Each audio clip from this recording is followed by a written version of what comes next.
एक तो study note 2 पे आपका स्वागत है। चलिए आज का देखते हैं जीके जीएस का महत्वपूर्ण क्वेश्चन, जिसमें आज देखेंगे सेट 3 देखेंगे, जो कि एग्ज़ाम के दृष्टिकोण से मोस्ट इम्पोर्टेंट क्वेश्चन होगा, जो कि आने वाला सभी एग्ज़ाम में ये महत्वपूर्ण है। जैसे कि देखें तो आपको 69 बीपीएससी में, शिक्षक भर्ती में और दरोगा में, ये इन सभी एग्ज़ाम के लिए मोस्ट इम्पोर्टेंट क्वेश्चन है। तो करते हैं शुरू क्वेश्चन नंबर 1 से। निम्न में से कौन एक दहसाला प्रणाली का सुधरा रूप था?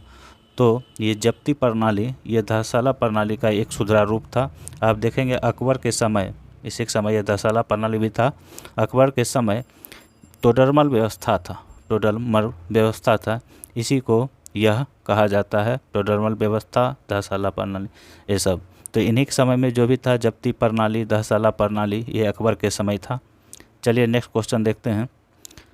क्वेश्चन नंबर 2 है, इनमें से कौन सा शासक सर्वाधिक मात्रा में सिक्का जारी किया? तो आपको पता होगा कि गुप्त शासक जो था सर्वाधिक सिक्का जारी किया।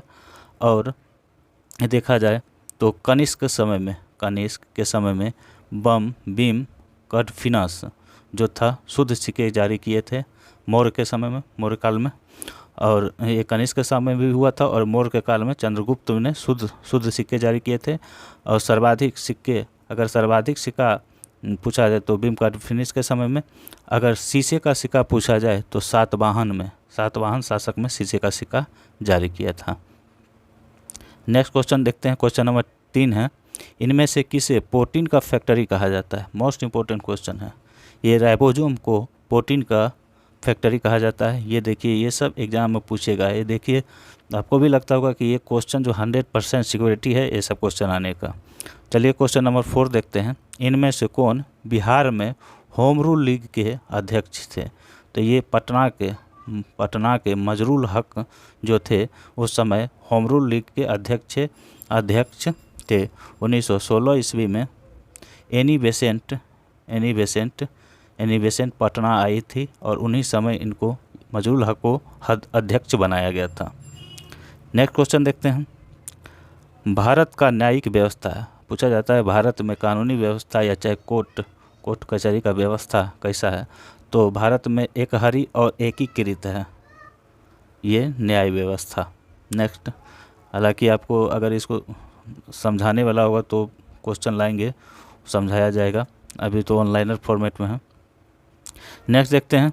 क्वेश्चन नंबर 6, कौन एक ब्लॉक पर्वत का उदाहरण है? Most important. देखिए, जितना भी क्वेश्चन है वो 100% एग्जाम में आता है और एग्जाम में पूछा जाता है, क्योंकि सेटर क्वेश्चन इस टाइप का ही सेट करता है। चलिए देखते हैं, कौन एक ब्लॉक पर्वत का उदाहरण है? तो सॉल्ट रेंज। ये सॉल्ट रेंज शायद न्यूजीलैंड या कि अफ्रीका का है, जो कि ये ब्लॉक पर्वत का उदाहरण है।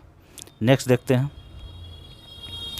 नेक्स्ट है क्वेश्चन नंबर 7, किस सत्याग्रह को दिल्ली चलो आंदोलन भी कहा जाता है? तो व्यक्तिगत सत्याग्रह, शायद 1932 ईस्वी में ये व्यक्तिगत सत्याग्रह आया था, जिसको दिल्ली चलो आंदोलन भी कहा जाता है। क्वेश्चन नंबर 8 है। नेक्स्ट, किस अधिनियम के तहत भारत में मंत्रिमंडल ये व्यवस्था किया गया? तो भारत परिषद। देखिए, मंत्रिमंडल मतलब कि एक मंत्री भारत में बनाया गया, मंत्रिमंडल बनाया गया, जिसमें यहाँ के लोगों को भी उसमें भागीदारी सिस्टम बनाया था 1861 के अधिनियम में यह बनाया गया था, भारत परिषद अधिनियम 1861। नेक्स्ट क्वेश्चन नंबर 9 है, आरएनए का निर्माण कहाँ होता है? मोस्ट इम्पोर्टेंट क्वेश्चन है ये। तो आरएनए का निर्माण डीएनए से आरएनए में होता है। नेक्स्ट क्वेश्चन नंबर 10 है, दीवान-ए-खैरात विभाग की स्थापना किसने किया था? तो ये जो है फिरोज शाह तुगलक, इन्होंने सिंचाई नहर व्यवस्था किया था, बेरोजगारी ऑफिस बनाया था। इसमें क्या बोलते हैं, दीवान-ए-खैरात विभाग ये इन्होंने ही बनाया था। और उस समय एक था अस्पताल वाला, ये सब इन्होंने ही बनाया था, ये फिरोज शाह तुगलक। नेक्स्ट देखते हैं। क्वेश्चन नंबर 11 है, 1857 ईस्वी के विद्रोह में किसे महकपरी कहा जाता था? तो बेगम हजरत महल को महकपरी कहा जाता है। देखिए, सब क्वेश्चन पूछता है, बहुत इंपॉर्टेंट क्वेश्चन सब है। नेक्स्ट देखते हैं। 12 नंबर क्वेश्चन है, लाहौर षड्यंत्र के कितने व्यक्तियों को अभियुक्ति बनाया गया था? तो कुल 152 व्यक्तियों को इस लाहौर षड्यंत्र केस में अभियुक्ति बनाया गया था। नेक्स्ट क्वेश्चन नंबर 13 है, कौन एक विश्व का सबसे बड़ा जनजातीय समूह है? देखिए ये क्वेश्चन भी बराबर पूछा, 67 में पूछा गया था, दरोगा में भी पूछा गया था। आने वाला एग्ज़ाम जो है बीएसएससी आने वाला नहीं, इससे पहले जो हुआ था उसमें भी ये क्वेश्चन पूछा गया था। तो विश्व का सबसे बड़ा जनजातीय समूह कौन है? तो ये गोंड है और एक भील है। चलिए नेक्स्ट क्वेश्चन नंबर 14 है, कौन सी नदी यूपी और बिहार की सीमा को निर्धारित करती है? हालांकि ये गंडक है, इसके अलावा और भी नदी है जो कि इन दोनों को सीमा का निर्धारण करती है। तो यूपी बिहार की सीमा को निर्धारित करती है गंडक नदी। नेक्स्ट 15 नंबर क्वेश्चन है, एपेक में शामिल होने वाला 21वां सदस्य कौन है? तो ये देखिए एपेक में शामिल होने वाला 21वां सदस्य वियतनाम है। ये वियतनाम जो अभी चीन स्थित है। नेक्स्ट इनमें से किस राज्य में पंचायती राज व्यवस्था नहीं है? मोस्ट इम्पोर्टेंट क्वेश्चन है। तो ये नागालैंड में पंचायती राज व्यवस्था नहीं है। नेक्स्ट क्वेश्चन नंबर 17 है, निम्न में कौन सी पंचवर्षीय योजना आर्थिक मंदी के कारण असफल रहा? तो 9वीं पंचवर्षीय योजना, ये नाइन्थ प्लान जो था 5 ईयर प्लान, ये आर्थिक मंदी के कारण असफल रहा। नेक्स्ट क्वेश्चन नंबर 18, भारत में राष्ट्रीय वन नीति किस वर्ष शुरू हुआ? तो 1952 ईस्वी में यह शुरू हुआ और इसका जो वन अनुसंधान है ये देहरादून में है।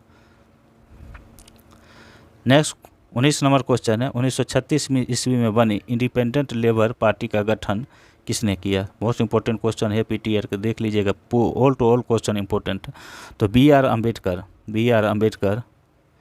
अम्बेडकर इन्होंने लेबर इंडिपेंडेंट पार्टी का गठन किया। नेक्स्ट है क्वेश्चन नंबर 20 और लास्ट है, इजारेदारी प्रथा निम्न में से किसने शुरू किया?